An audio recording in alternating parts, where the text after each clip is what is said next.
they have to make the play. You need role players on your defense, but you don't want anybody to have that mentality. And when you have guys that are used to being a champion, when you have guys that, in the off season, they're not in the weight room, they're on a court somewhere, or they're running track and competing, right? There's a winner and loser. That stuff translates very fast. The guys who just refuse to lose and find a way. There's a lot of times, and I'm not saying in Hunter's case, there's a lot of times that you get great athletes in one sport. Well, they go to another sport and they're a role player. And they have to learn how to do that extremely well, right? And then maybe they snap back into a different leadership role in the weight room with their football team.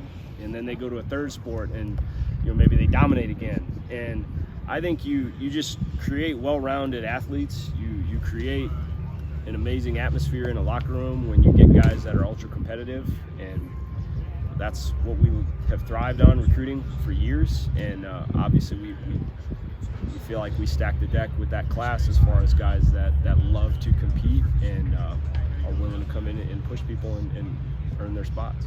I was Jimmy, when Faion told me during Big Ten Media Days that him and Caesar spent a lot of time together in the summer, like every day, and just working, putting extra work.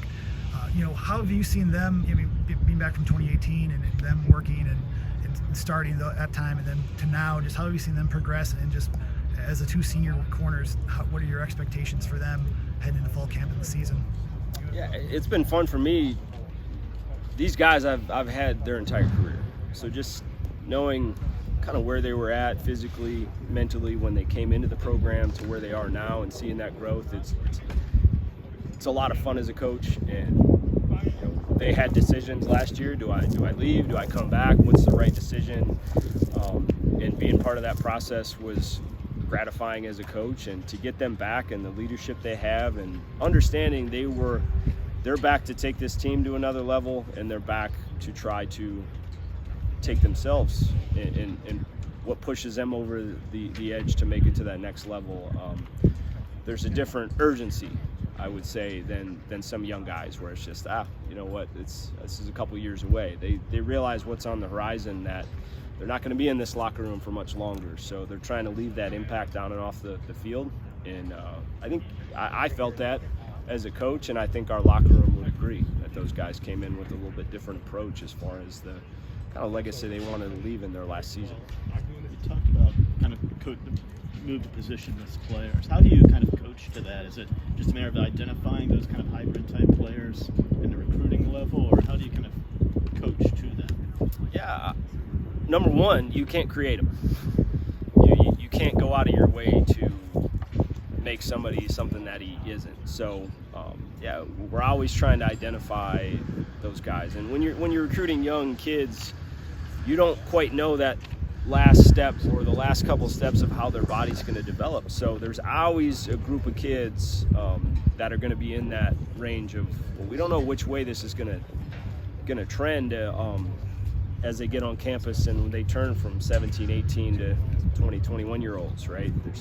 You look at a couple different positions, whether it's corner and safety or outside linebacker, D-line, tight ends. You kind of throw those guys in there as well. We've always loved trying to identify those guys that, you can't quite put them in a box, but you just want them in your locker room.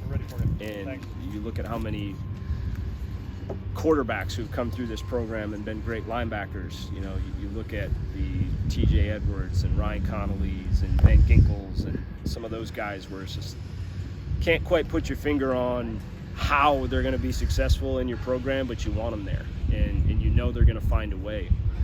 I think we're always trying to identify that player. Talent is always going to sway this thing. You have to be talented enough, but then there's so much more that goes into the equation, and that's where getting to know these guys and what makes them tick is really the piece that's been the most successful for us. All right, guys, thank you. Thank you.